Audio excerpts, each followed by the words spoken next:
Hello. So the video that I just made, I just realized something because I've been asking God um, about this harvest, about the revival, that if it reached out enough to enough people, because God loves us so much, He don't want none of us to perish, and so I do believe there's it's not time enough yet. That's what I think, that the boat and the fish and my dad's name is David, so it's something, I don't know. My understanding is that I do believe that the revival is still ongoing, and we're not gonna know enough yet because I sometimes you get frustrated and you tell God, how on earth are you going to judge your people when the ones that are doing this is not your people, right? It's the government that is doing this. It's them, they are doing it. But you have so many good people here and so much of young people that are coming into the revival. How are you gonna punish with that eclipse that's coming? Punish America in that sense. Because I go here on YouTube, I go and I watch every time. Let me tell you, when you say the word revival, I'm there, you know. So I react. I don't know why. Um, so this is my thought, that I do believe that the dream means that um, there's still ongoing fishermen, um, and that's pretty much what I believe the dream means. I don't know, because I've been stressing myself out, thinking of April 8th eclipse. And I know there's a lot of evil, but I know there's a lot of people that are coming into his fold. And I do know that we have allies. We have a lot of allies. We have a lot of angels. These are not normal angels. I have seen them, and they are just pure fire. It's not really, you know, um, messenger angels or healing angels. These are fiery beings, and I don't think the other side want to mess with them. But the thing about evil is just it gets more evil, and it becomes more delusional as they become more evil. They become more delusioned. That's what I realized. That's what I noticed.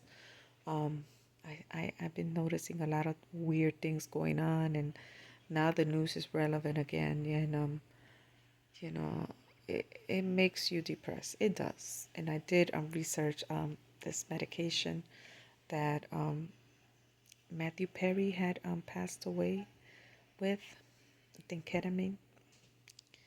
But I do know that what he did, he wasn't supposed to do. Like when you're on ketamine, you're not supposed to be in, warm water. Or I do believe that until the treatment subsides, you cannot be, you have to stay put someplace, on a couch or on a bed or whatever. Um, and maybe that was the mistake, but I'm just researching it for fibromyalgia and depression, I guess, because I think that a lot of people need help, but I do know that it's expensive. So I was just researching to see what it was about. But yeah, that's what I'm thinking about, that praying for things to speed up when it comes to the people that the revival is reaching out to please God to speed it up. And that's pretty much what I'm thinking about. This Purim is coming. I know that we need to do the fasting. And the way I talk with God is not like I see people praying to God and they pray. Um, no, I pray to God like I'm talking to you, to anybody.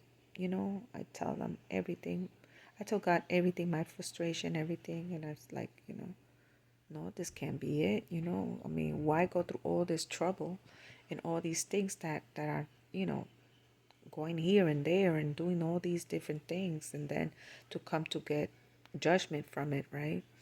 And I do know there's a lot of things that are going on in this country right now, but the supernatural, because right now we should be in the supernatural. We shouldn't be just, you know, I know it's hard to believe because when I started seeing things, I thought I was schizophrenic.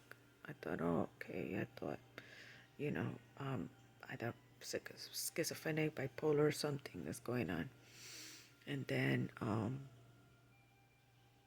one day I was in the bus, and this man came in, and he was like coming in. He was very tall. He was dark skinned, had dreadlocks, had a red bandana on his head, and sunglasses. And he had told me, and he came up to me, and he pointed right there, like, nobody's gonna touch you.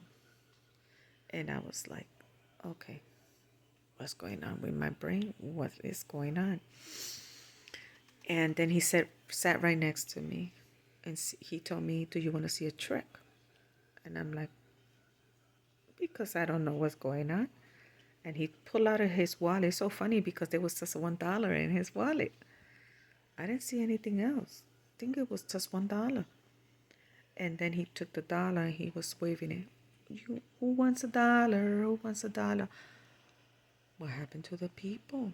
The people were not talking at all. They were just on their phone. There was one girl, a young girl. She said, me, me, me, me, me. So he gave her the dollar. And then he said, you see, nobody can see you. And I was like, is that why sometimes I talk with somebody and I'm talking and talking and yapping away and they just look away or they do something else like they cannot see me. So that's just weird. So we're living in a very supernatural world right now, and I know I'm not the only one going through this. There's no way, you know.